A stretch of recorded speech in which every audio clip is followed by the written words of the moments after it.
Kung naghahanap kayo ng hotel sa Bangkok na super convenient, badly friendly at sulit talaga sa stay, this video is for you. Hello butterflies! Today share ko ang experience namin sa Grand Alpine Hotel, isa sa mga recommended ng maraming vloggers. Sa labas pa lang ng hotel, grabe. Ang daming hilera ng pagkain, street foods everywhere. Perfect talaga kung foodie ka kasi hindi ka mauubusan ng choices. Plus, walking distance lang ang mga bilihin ng souvenir items. Super convenient for travelers. Isa pa sa pinaka nagustuhan namin, malapit lang siya sa train station. So kung gusto mo mag-explore ng Bangkok, hindi ka mahihirapan sa transpo.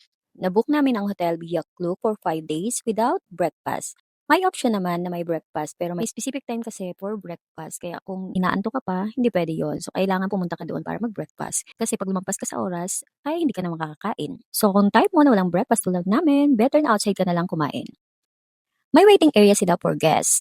Pero take note, kahit maaga kayo dumating, strict sila sa check-in na 2 p.m. Good thing may luggage area sila sa baba kung gusto nyo muna mag-ikot habang naghihintay. Super helpful din na may nearby ATM machine at sa loob mismo ng hotel, may table kung saan pwede ka mag-avail ng tour packages at van services. Very convenient. Sa room naman, malawak, malinis at comfortable. Everyday pinapalitan ang bedsheet at towels. Plus, may mga free coffee at mineral water pa daily. At syempre, bonus points na mabait din ang kanilang mga staff. Every night sa labas kami kumakain kasi sobra talagang daming pagpipilian. From street foods to local restaurant, lahat nandiyan na.